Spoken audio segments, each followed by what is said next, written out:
Okay, so good afternoon, everyone. So I want us to look into this peculiar topic, which is linear inequality. Linear inequality. All right.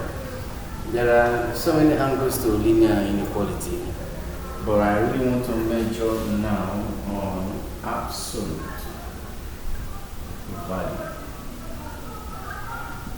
Absolute value. I have an example here.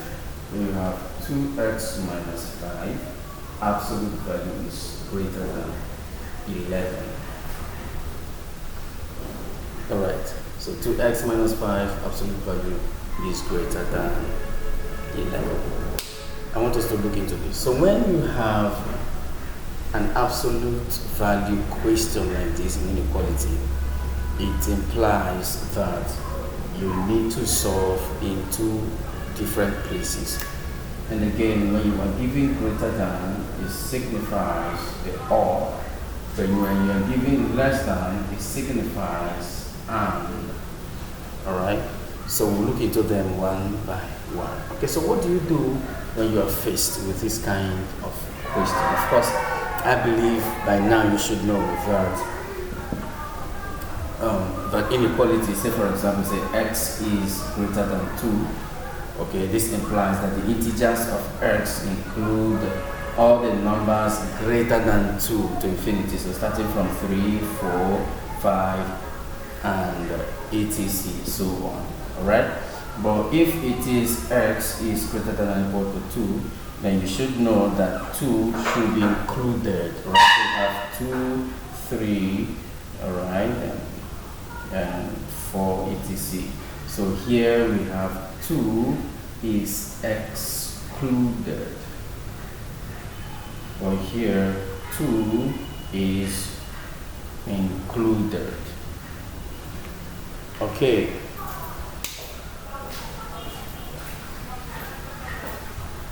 So having done that, this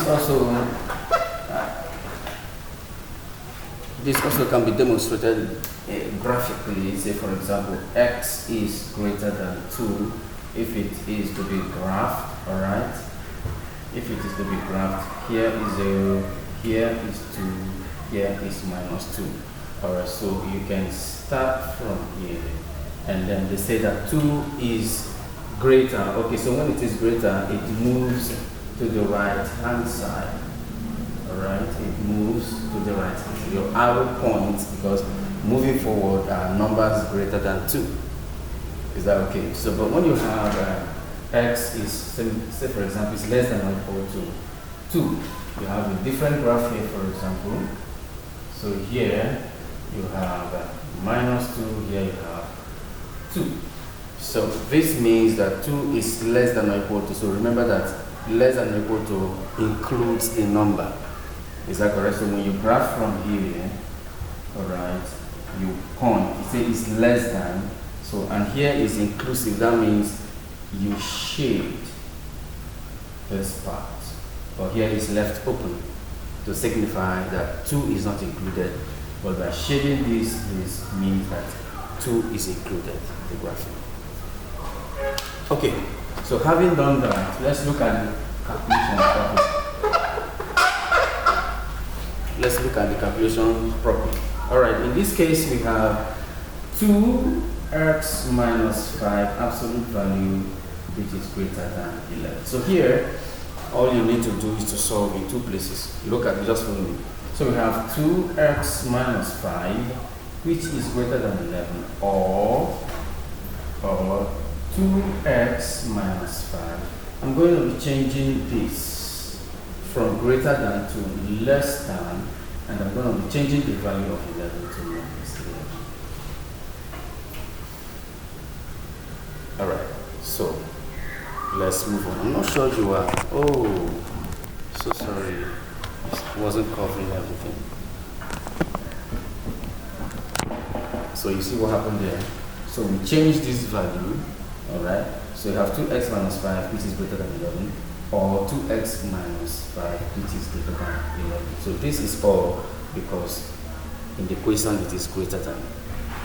Okay, so moving forward we have, so here because this is plus, you have, because this is minus, you have plus 5, and then what you have, this cancels this, you have 2x is equal to 16, which can be divided by 2 divided by 2x is greater than 8.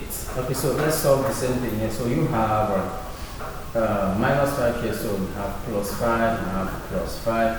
That gives you, this cancels, you have 2x, which is less than, you bring here, you have minus 6. So that means that 2x, which is divided by 2, is less than minus 6, which is divided by 2. So x, I'm not sure you're seeing this now. So x is less than minus 3. Alright, so we have two different values now. Okay. So let's bring them up here.